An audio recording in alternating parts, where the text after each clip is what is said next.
Staff Sergeant Emma Vance had heard it all before. Too small, too delicate, too feminine for the job, but nothing prepared her for the words that came out of Lieutenant Colonel Derek Hartman's mouth on that sweltering July morning at Fort Bragg. Those hands couldn't defuse a firecracker. The briefing room went silent. 20 soldiers sat frozen in their chairs. Emma stood at the front, her presentation on advanced IED techniques glowing on the screen behind her. She had been mid-sentence when Hartman interrupted. Her hands. He was talking about her hands. Emma looked down at them. Small, yes. Slender fingers. Nails cut short and practical. These were the same hands that had disarmed 43 explosive devices in Iraq and Afghanistan. The same hands that had saved countless lives. The same hands that had earned her 2 Bronze Stars and a Purple Heart. But to Lieutenant Colonel Hartman, they were just small. Sir? Emma kept her voice steady. Professional. She had learned long ago not to show emotion when men like Hartman tested her. Hartman leaned back in his chair, arms crossed over his broad chest. He was a big man, 6'3", former infantry. He had never served in EOD, explosive ordnance disposal. He had never worn the bomb suit. Never felt the weight of knowing that one wrong move would be his last, but he outranked her. And he had made it clear from day one that he did not believe women belonged in combat roles. I'm saying, Staff Sergeant, that EOD work requires strength, stamina, and frankly, the physical capability to handle equipment that wasn't designed for. He gestured vaguely at her. Someone of your stature. Emma felt the eyes of every soldier in the room on her. Some looked uncomfortable. Others looked curious.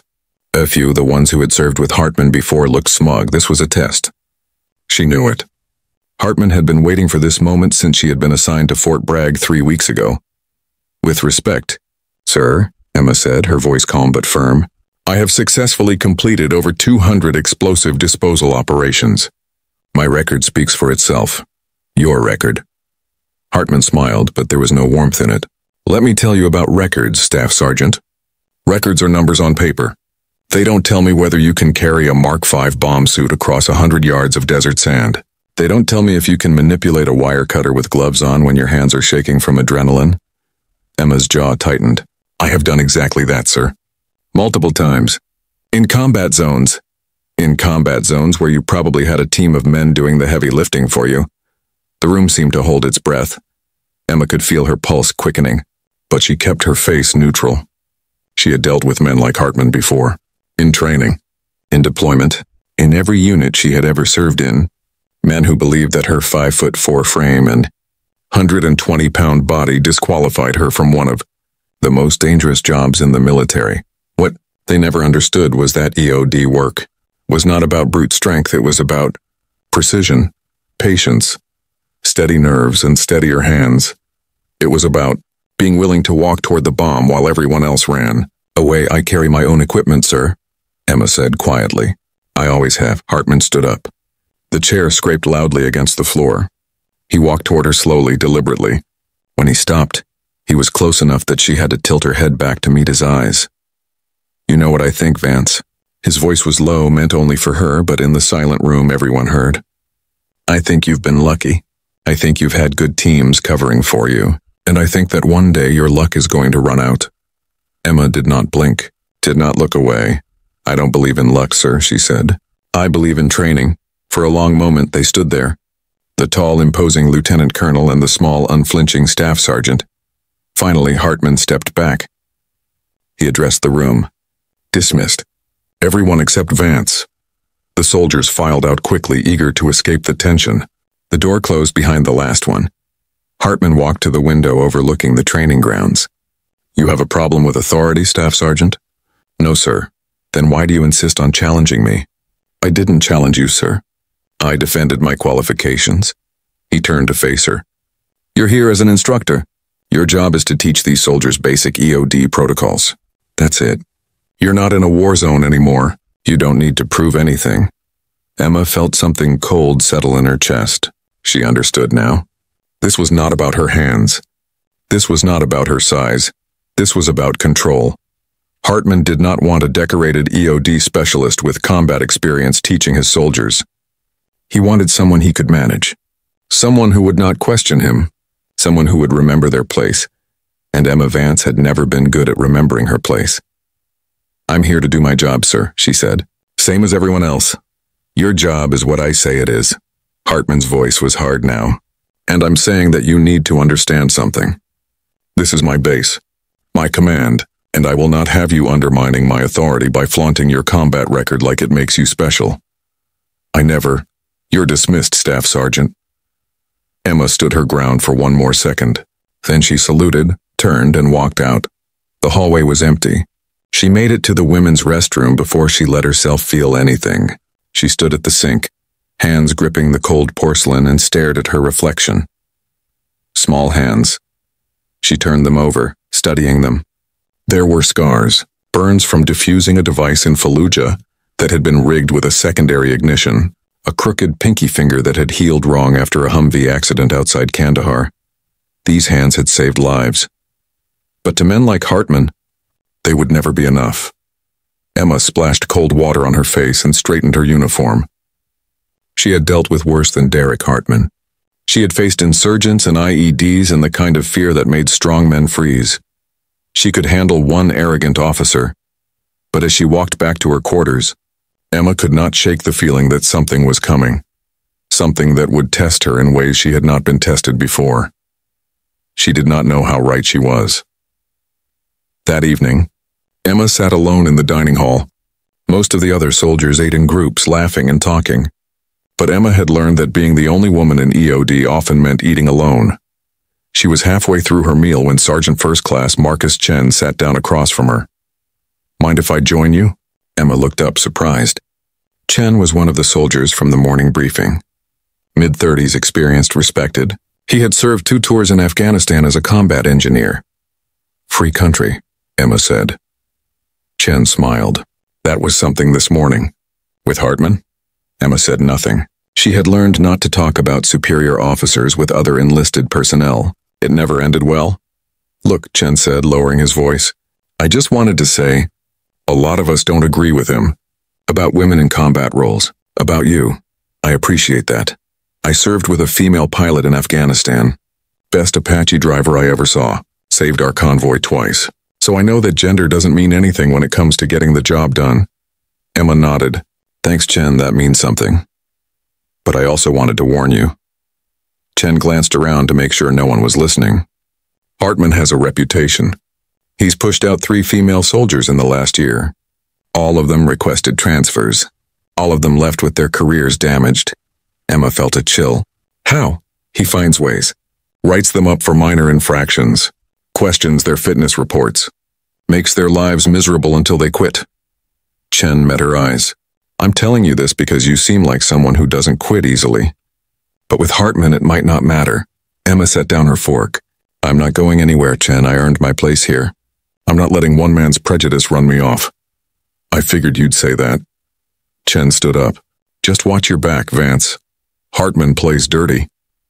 After he left, Emma sat alone with her thoughts. She had faced bombs that could vaporize a city block. She had walked into buildings that could collapse at any second. She had pulled wounded soldiers from burning vehicles.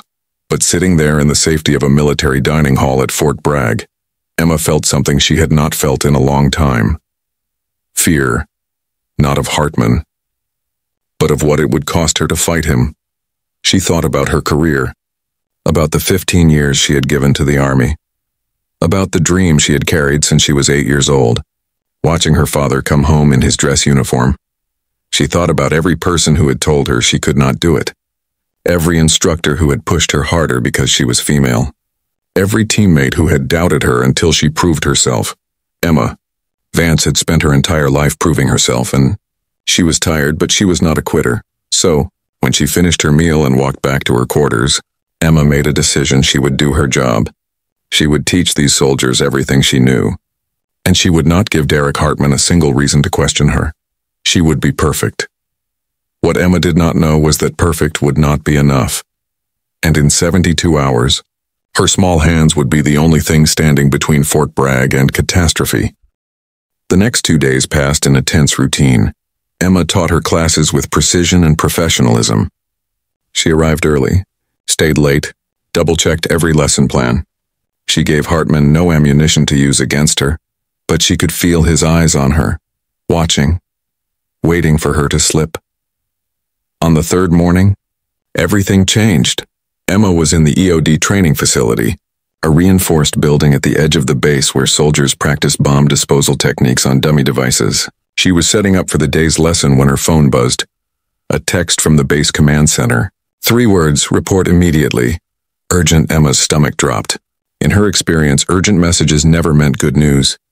She drove across the base in her Jeep, her mind racing through possibilities.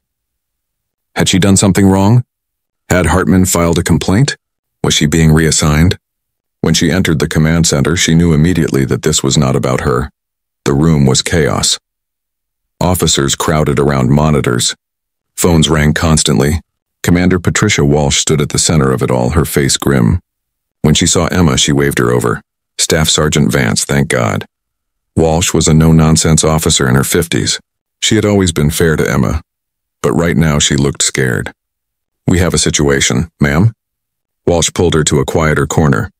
40 minutes ago, security found a suspicious package in the commissary. We evacuated the building and called in EOD from Pope Field. Pope Army Airfield was 30 minutes away. Why not use our team here? Our primary EOD tech is on leave. Our backup is sick with food poisoning. You're the most experienced person on base right now. Emma felt her pulse quicken. This was not a training exercise. This was real. What do we know about the device? Walsh pulled up images on a tablet. Emma studied them carefully. A cardboard box, roughly 2 feet by 2 feet, sitting on the floor of the commissary stockroom, wires visible through a tear in the side. A digital display showing numbers. A timer. Emma's training kicked in immediately. She analyzed the visible components, the placement, the construction. Has anyone approached it? Security took these photos from the doorway. No one's been within 15 feet since we spotted it. Good. Emma looked closer at the timer. Her blood went cold. Ma'am, that timer shows 23 minutes. The room seemed to tilt. 23 minutes. Walsh's face went pale. The team from Pope Field is still 15 minutes out. Then they won't make it in time. Emma looked up from the tablet. I need to go in now. Vance, ma'am, if that device is real and that timer is accurate, we have no choice. I can do this. Walsh hesitated for only a second. Then she nodded. Get your equipment. I'll clear the area. Emma ran to her Jeep and drove to the EOD facility faster than she had ever driven on base. Her hands were steady as she gathered her gear. The portable X-ray unit. Her toolkit, the headset that would keep her connected to the command center. She did not put on the bomb suit. The Mark V suit weighed 80 pounds and made fine motor work difficult. If she only had minutes, she needed mobility and dexterity more than protection. If the bomb went off, the suit would not save her anyway. Emma was loading her equipment when a voice stopped her. What the hell do you think you're doing? She turned. Lieutenant Colonel Hartman stood in the doorway, his face red with anger. There's a device at the commissary, sir. I'm responding. Like hell you are. Hartman strode toward her. I just heard about this situation. The team from Pope Field is en route. You will stand down and wait for them. Emma checked her watch. 20 minutes left. Sir, they won't arrive in time. The timer, I don't care about the timer. I'm not sending you in there. With respect, sir, I'm the ranking EOD specialist on base. This is my job. Your job is to follow orders. And I'm ordering you to stand down. Emma felt something snap inside her. Not anger. Something colder. Clearer. Sir, if I don't go in there right now, that device could detonate in a building 200 yards from the family housing units. There are children on this base, families. If that bomb is real and it goes off, if it's real, then you'll get yourself killed playing hero. Hartman's voice was hard. And I will not have that on my record. I will not have a female soldier dying on my watch because she was too stubborn to wait for backup. Emma stared at him, and suddenly she understood. This was not about her safety. This was not about protocol. This was about Hartman's career. His reputation. He did not want the responsibility of sending a woman into danger, even if people died because of it. Sir. Emma's voice was quiet but firm. I can do this.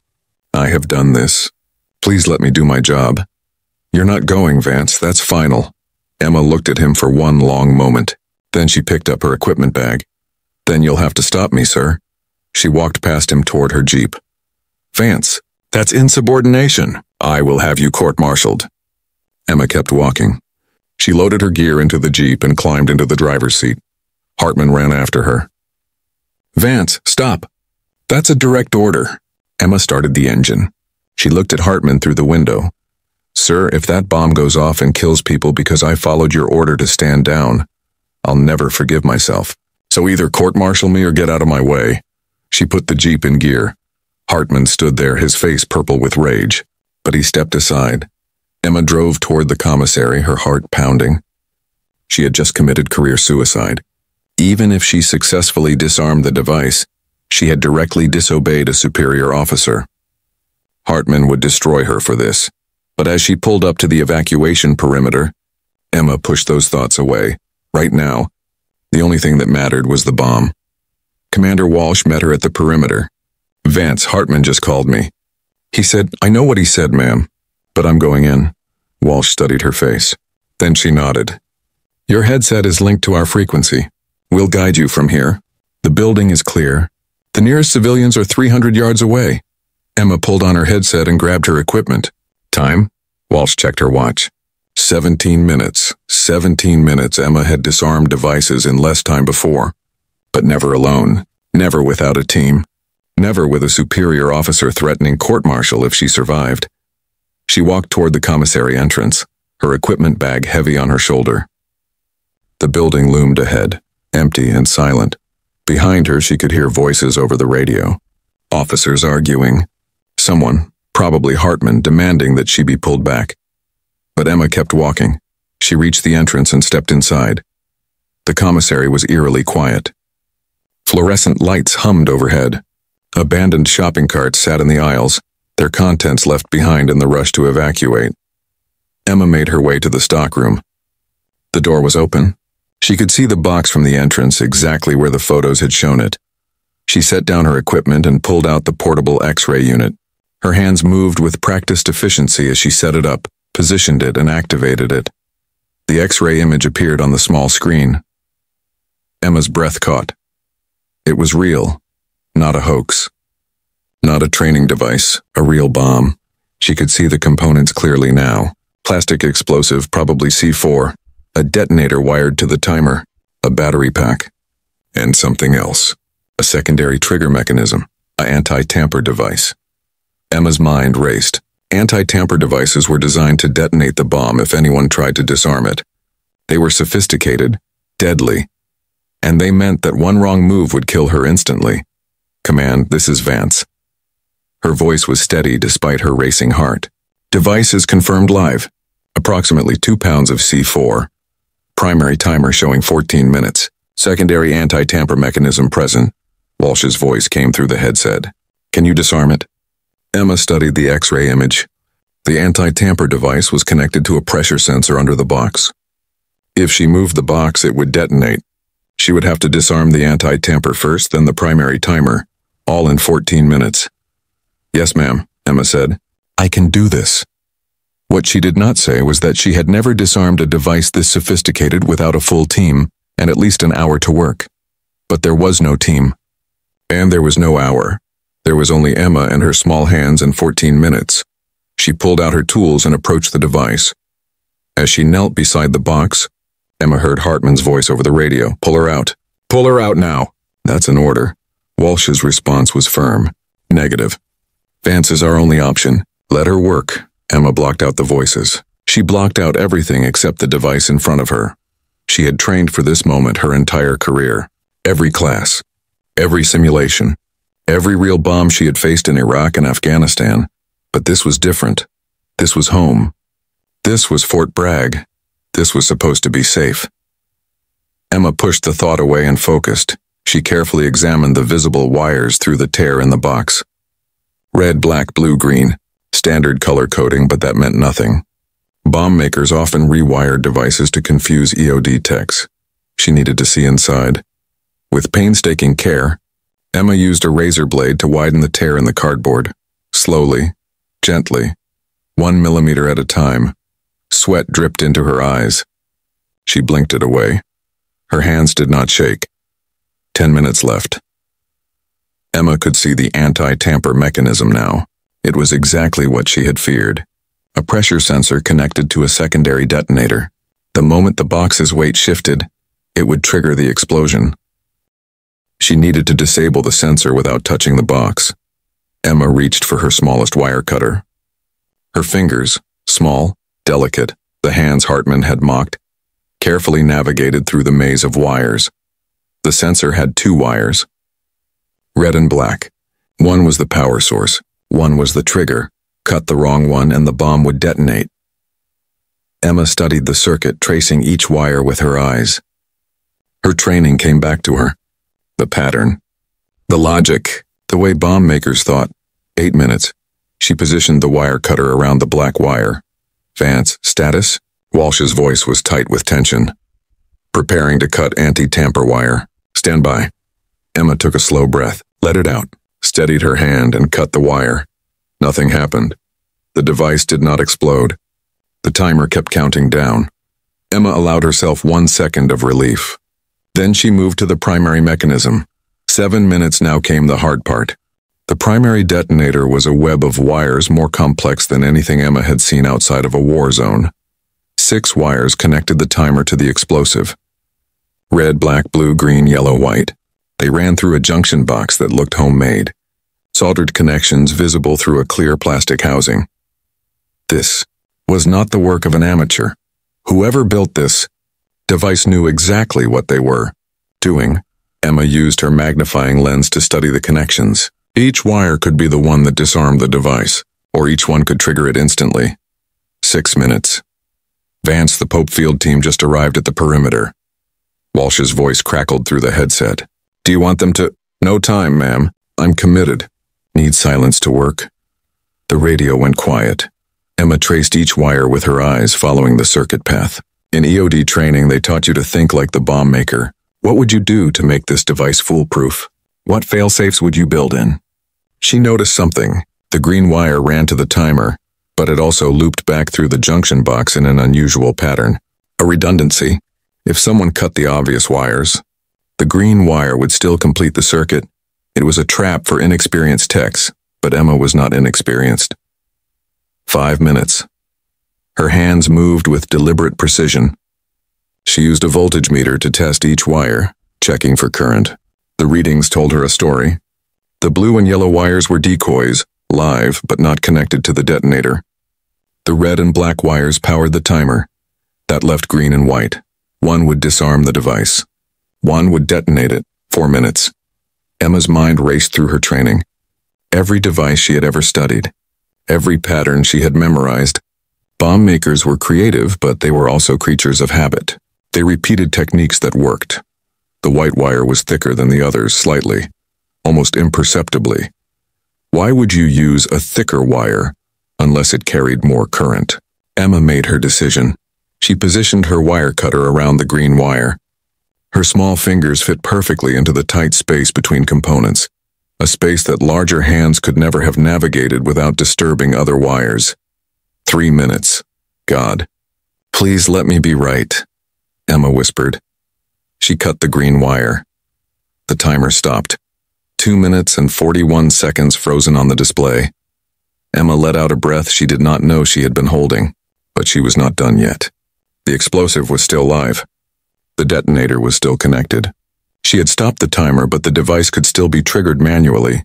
She needed to separate the detonator from the explosive completely. 2 minutes and 41 seconds. That was how much time she had bought herself. But it also meant nothing.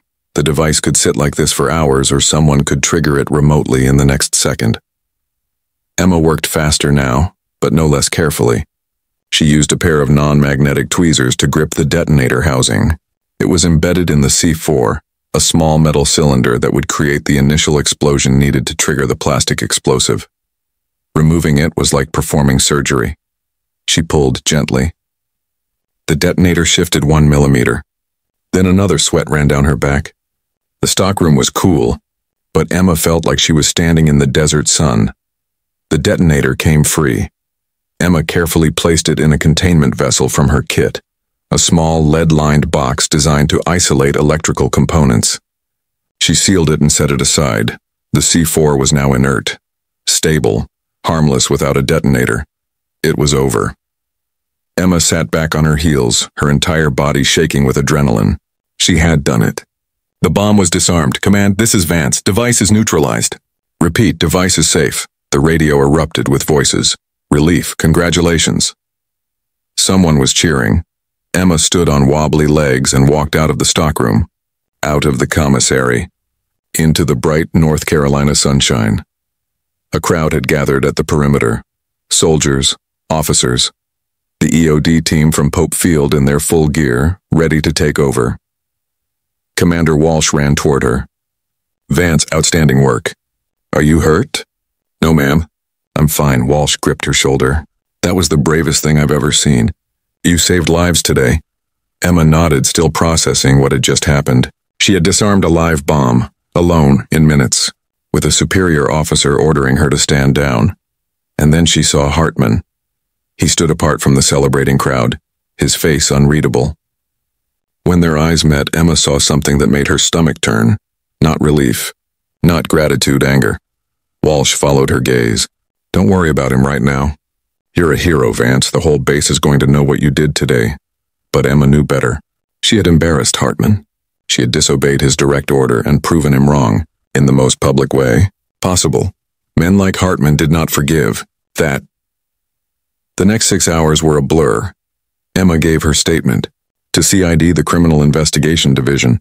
She walked them through every step of the disarmament. She described the device in detail, information that would help them track down whoever built it. Because that was the question now. Who had planted a sophisticated explosive device in the Fort Bragg commissary? The CID agents were tight-lipped, but Emma caught fragments of conversation. No obvious suspects, no terrorist chatter, no credible threats to the base. It did not make sense. By evening, Emma was exhausted. She returned to her quarters, desperate for sleep. But when she opened the door, she found an envelope that had been slipped underneath. Official Army letterhead. Emma's hands trembled as she opened it. It was a formal reprimand. For insubordination, for willful disobedience of a direct order from a superior officer, for reckless endangerment. Signed by Lieutenant Colonel Derek Hartman. Emma read it twice, disbelief turning to anger. She had saved lives. She had risked everything. And Hartman was writing her up? There was a knock at her door. Emma opened it to find Sergeant First Class Chen standing there, his face serious. I heard about the reprimand, he said quietly. I'm sorry, Vance. How did you already hear? Hartman's been talking about it. He's building a case against you. He's claiming you violated protocol, that you put the base at risk by going in without proper authorization. Emma felt sick. I saved the base. I know. Everyone knows. But Hartman doesn't care. Chen stepped inside and lowered his voice. There's something else. Something you need to know. What?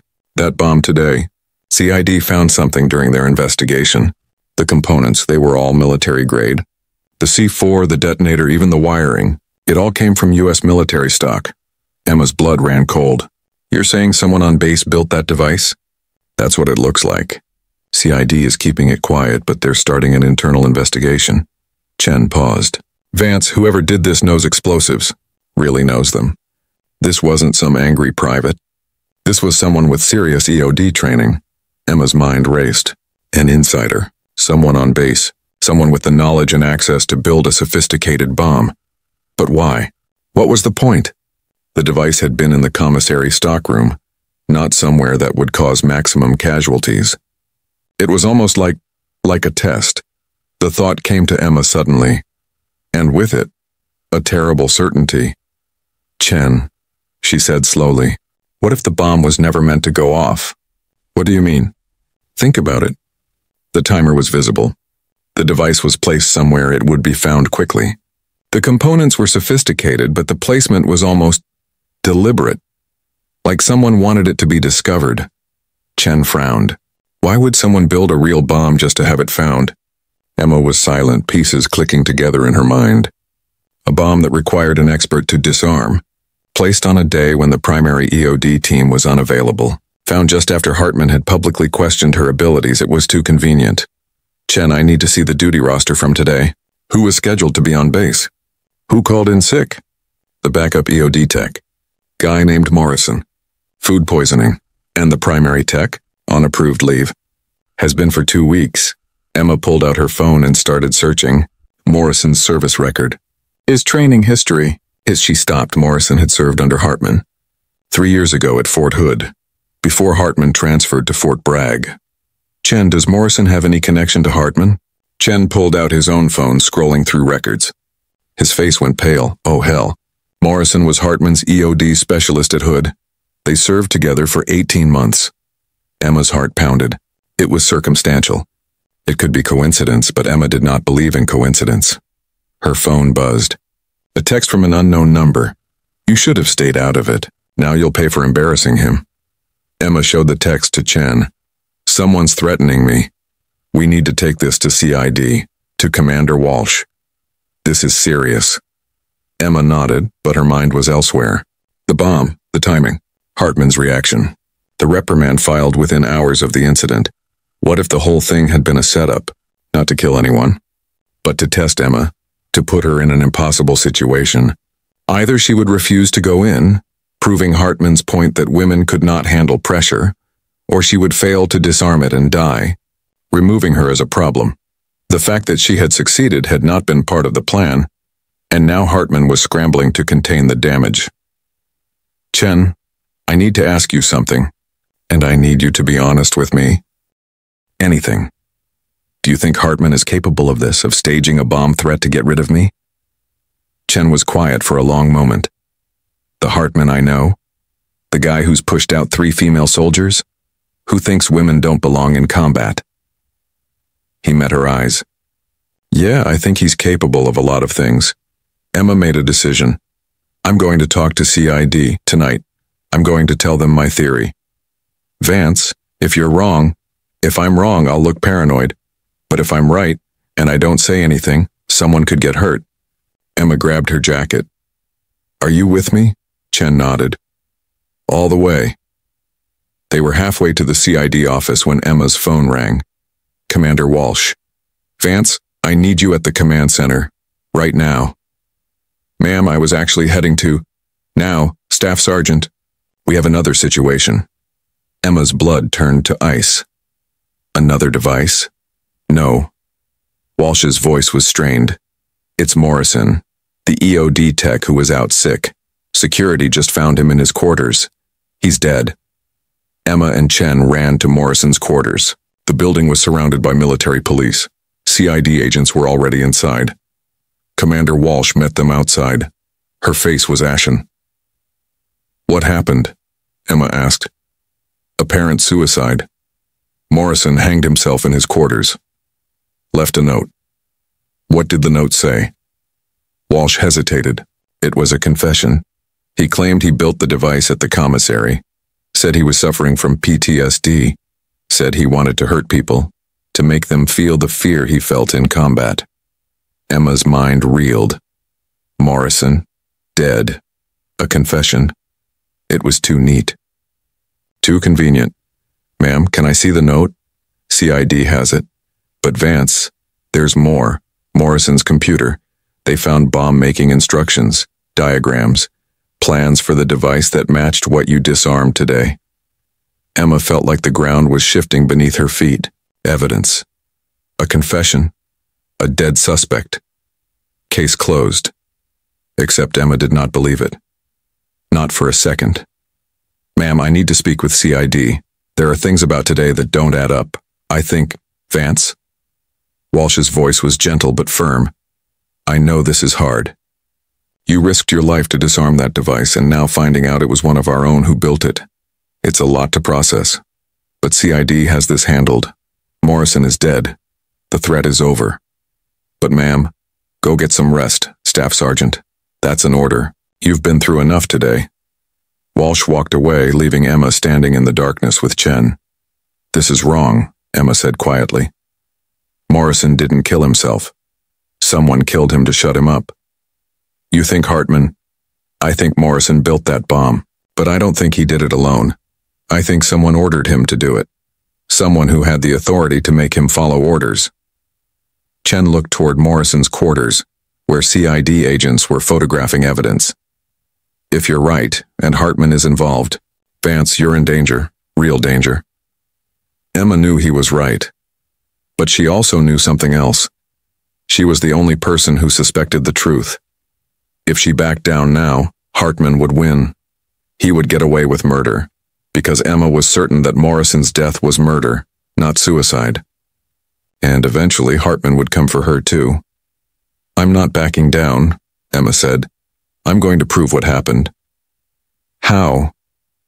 Emma thought about the bomb, about her small hands navigating through wires that would have been impossible for someone larger to reach, about the precision required, about the skills that had saved lives today.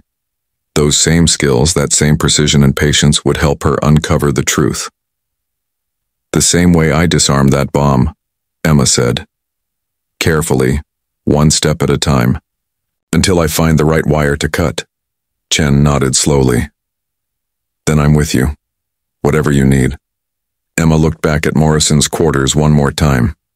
Somewhere in there was evidence, something that would connect Morrison to Hartman, something that would prove this was not a random act by a disturbed soldier, and Emma Vance was going to find it, even if it cost her everything.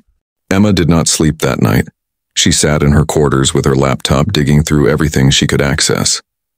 Morrison's service record, his training history, his assignments over the past 5 years.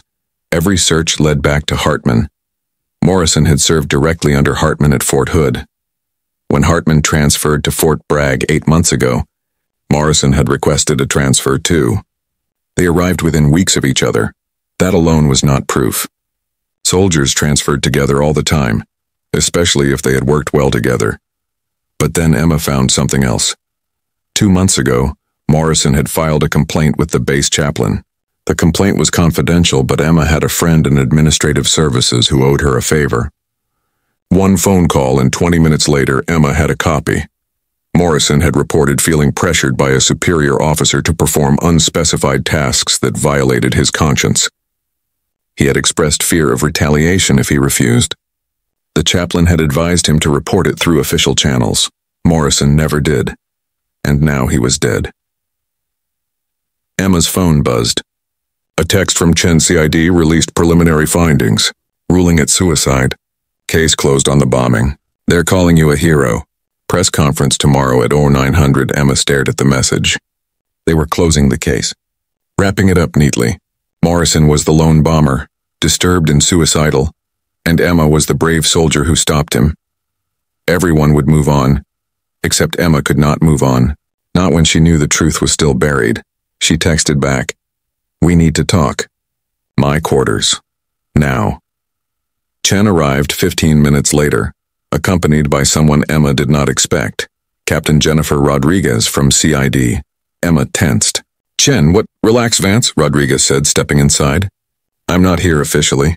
Chen told me about your concerns, and I have some concerns of my own." Emma studied Rodriguez. She was in her early 40s, a career investigator with a reputation for being thorough. "You don't think Morrison acted alone?" "I didn't say that." Rodriguez sat down, her expression carefully neutral. "But there are elements of this case that bother me." Morrison's note, it was typed, not handwritten. His computer had bomb-making materials, but the browser history was wiped clean 2 hours before his death. And the suicide itself, what about it? Rodriguez hesitated. Morrison was 5'11", 190 pounds. The beam he allegedly hanged himself from was 7 feet high. There was a knocked-over chair beneath him, suggesting he stood on it and kicked it away. But Morrison had a reconstructed knee from an IED injury in Afghanistan. According to his medical records, he could not put full weight on that leg. Standing on a chair and kicking it away would have been extremely difficult for him. Emma's pulse quickened. "You think someone hanged him and staged it as suicide?" "I think there are inconsistencies. But my superiors want this case closed. A soldier suffering from PTSD who built a bomb and then took his own life. It's a clean narrative. No ongoing threat. No need for a lengthy investigation. Hartman wants it closed," Emma said. Rodriguez met her eyes. "Lieutenant Colonel Hartman has been very vocal about wrapping this up quickly. He's concerned about base morale, about not letting this incident cast a shadow on Fort Bragg's reputation. He's concerned about covering his tracks," Emma said. "That's a serious accusation, Staff Sergeant." "Then let me lay it out for you." Emma pulled up her research on her laptop. Morrison served under Hartman at Fort Hood. They transferred here together. 2 months ago, Morrison filed a complaint about being pressured by a superior officer. Yesterday, a bomb was planted on a day when I was the only available EOD tech, right after Hartman publicly humiliated me. And now Morrison is conveniently dead with a typed confession on his computer. Rodriguez listened without interrupting. When Emma finished, she was quiet for a long moment. "It's circumstantial," Rodriguez finally said. "None of this proves Hartman ordered Morrison to build that bomb. But it's enough to investigate, isn't it? Maybe, if I had authority to pursue it. But I don't." Rodriguez stood. "Hartman outranks me. If I start asking questions about his potential involvement without concrete evidence, my career is over. You understand that, right?" Emma understood perfectly. This was the same calculation she had made yesterday when she chose to disobey Hartman's order. "Career versus conscience, so what do we do?" Chen asked. Rodriguez walked to the door, then paused. "Hypothetically, if someone were to find concrete evidence linking Hartman to Morrison's death or the bombing, CID would be obligated to investigate. But that evidence would need to be solid, undeniable." She left without another word. Emma looked at Chen. "She just told us to find proof. She also just told us we're on our own." Chen ran a hand through his hair. "Vance, how are we supposed to find evidence that CID couldn't find?" Emma thought about Morrison's quarters. CID had already processed the scene. They had taken his computer, his phone, his personal effects. Anything obvious was already in evidence. But Emma had learned in EOD training that the most important details were often the smallest ones. The things people overlooked because they were not looking in the right place. Morrison's quarters are still sealed, right? Chen nodded slowly. "Yeah, but Vance, we can't just break into a crime scene." I know what it is. But if there's evidence in there that CID missed, evidence that proves Morrison didn't act alone, we need to find it before it disappears. And if we get caught, then we get court-martialed along with everything else Hartman has planned for me. Emma grabbed her jacket. "I'm going." "You don't have to come." Chen was quiet for 3 seconds. Then he grabbed his jacket too. "You're going to get me court-martialed, Vance?" "Probably." "Let's go." Morrison's quarters were in the enlisted housing complex, a 3-story building that housed single soldiers. At 2 in the morning, the building was dark and quiet. The military police had sealed Morrison's door with tape and posted a notice prohibiting entry. But there was no guard. CID had already processed the scene. Emma pulled out a lockpick set from her pocket. Chen stared at her. "Where did you learn to pick locks?" "Afghanistan." "Long story." The lock clicked open in 30 seconds. Emma and Chen slipped inside and closed the door behind them. Morrison's quarters were small and Spartan. A bed, a desk, a closet. The space had been thoroughly searched. Drawers hung open, the mattress was slightly askew. Papers were scattered across the desk. Emma pulled out a small flashlight and began searching. She did not know what she was looking for, but she trusted her instincts. There was something here, something CID had missed. Chen searched the closet while Emma examined the desk. Morrison's personal effects had been inventoried and removed, but small things remained. Pens, a coffee mug. A calendar. Emma studied the calendar. Morrison had marked various dates. Training exercises. Dentist appointments. Normal things, but one date stood out. 3 weeks ago, Morrison had written a single word. Meeting. No time. No location. Just meeting. Emma photographed it with her phone. She continued searching. Under the desk, she found a small trash can that CID had emptied but not removed. Emma shined her light into it. At the very bottom, stuck to a piece of dried coffee, was a scrap of paper. Emma carefully peeled it free. It was a corner of something larger, torn roughly. Only a few words were visible in neat handwriting, as discussed. No connection to. The rest was missing. Emma photographed it and kept searching. Chen was going through Morrison's books when he stopped. "Vance, look at this." He held up a book on military history. Inside the front cover, Morrison had written notes in the margins. Most were mundane. Thoughts about tactics, historical references. But one note was different. "If anything happens to me, the truth is in the place we first met." Emma's heart raced. The place we first met. He's talking about Hartman. How do you know? Because Morrison wouldn't leave a cryptic message about meeting a friend. This is insurance. He knew he was in danger and he left a clue to evidence he'd hidden. Chen photographed the message. Okay, but where did Morrison and Hartman first meet? Emma thought hard. Morrison's service record. Hartman's service record. They had both been at Fort Hood, but that was a huge base. Then she remembered something. Morrison's training history included EOD certification at Eglin Air Force Base in Florida. 8 years ago. Emma pulled out her phone and searched Hartman's record. 8 years ago, Hartman had been an instructor at Eglin. They met at Eglin, Emma said, during Morrison's EOD training. Hartman was his instructor. Okay, but that doesn't help us. We can't exactly fly to Florida and search Eglin Air Force Base. Emma thought harder. The place we first met. Morrison would not hide evidence in Florida. He would hide it somewhere he could access, somewhere meaningful but close. Then it clicked. The EOD training facility, Emma said, on this base. It's a replica of the Eglin facility. Morrison would have seen it as symbolic, the place that represented where he first met Hartman. Chen's eyes widened. You think Morrison hid evidence at our training facility? It's the only thing that makes sense. They locked Morrison's quarters behind them and drove across the dark base to the EOD facility. Emma used her access card to enter. The building was empty, shadowy shapes of training equipment looming in the darkness. Where do we even start? Chen asked. This place is huge. Emma walked through the facility, her flashlight sweeping across equipment. Training bombs, disposal suits, workbenches, the place we first met, not just the building. Something specific. Something that would mean something to Morrison. Emma stopped at the storage locker where training materials were kept. She opened it and started pulling out boxes, dummy detonators, diffused ordnance, training manuals. At the back of the locker, behind a box of old circuit boards, Emma found a small metal container. It was not labeled. It did not belong with the training equipment. She opened it. Inside was a USB drive. Emma's hands trembled as she held it. This was it. This was what Morrison had hidden. We need to see what's on this, Chen said. They went to Emma's office in the facility and plugged the drive into her computer. It contained a single folder labeled Insurance. Inside were 3 files. The first was a series of emails between Morrison and Hartman. Emma's blood ran cold as she read them. Hartman had been ordering Morrison to build training devices, or so the emails claimed. But the specifications were too detailed, too real. And in one email from 2 weeks ago, Hartman had written, "The package needs to be functional but discoverable. The timer should be visible. We need to create a situation that demonstrates the inadequacy of certain personnel. Certain personnel." Emma knew exactly who he meant. The second file was a video. Morrison had recorded himself, sitting in what looked like his quarters. His face was haggard, scared. "My name is Specialist James Morrison," the video began. "If you're watching this, I'm probably dead. I need to confess what I've done and who made me do it."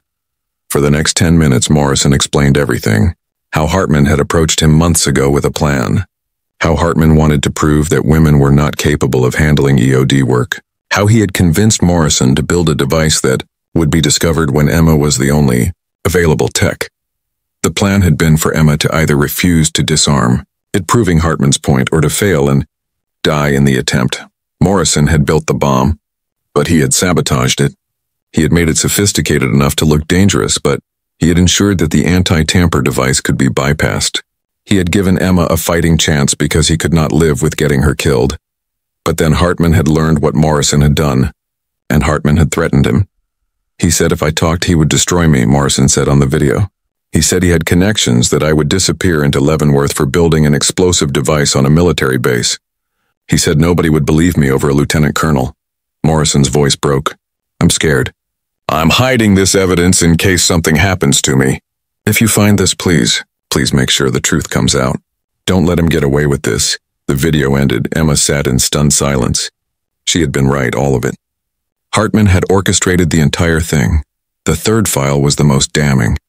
It was a bank record showing a payment of $50,000 from an account in Hartman's wife's name to Morrison, dated 1 week before the bomb was planted. Payment for building the device. Chen let out a low whistle. "This is it. This is everything we need." Emma copied the files to her own drive and then a second backup.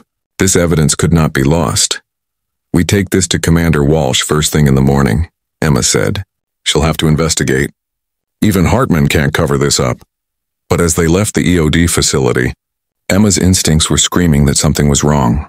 They were halfway to her Jeep when the lights came on, blinding, surrounding them. Emma shielded her eyes. When her vision cleared, she saw military police vehicles blocking every exit, and standing in front of them, flanked by MPs, was Lieutenant Colonel Derek Hartman. "Staff Sergeant Vance," Hartman said, his voice calm and cold. "You're under arrest for breaking into a sealed crime scene and theft of evidence. Cuff her." Two MPs moved toward Emma. She stepped back, her mind racing. "Sir, I have evidence that you have nothing but a desperate attempt to avoid the consequences of your actions." Hartman smiled. It was the smile of a man who thought he had won. "You disobeyed my direct order yesterday. You broke into Morrison's quarters tonight, and now you're trying to fabricate evidence to discredit me. It's not fabricated. Morrison left a video confession. He explains everything. How you ordered him to build that bomb, how you planned to get me killed."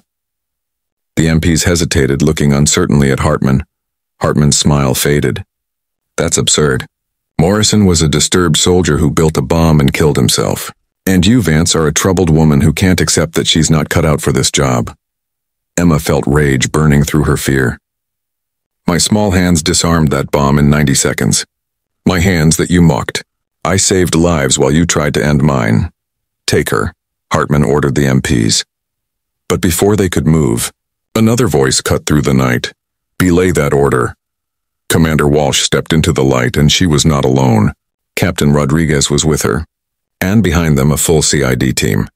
Walsh walked directly to Hartman. "Lieutenant Colonel, I'm going to need you to come with me." Hartman's face went red. "Commander, I don't know what Vance has told you, but she hasn't told me anything yet." Walsh held up her phone. "But 20 minutes ago, I received an anonymous email containing video evidence of Specialist Morrison's confession.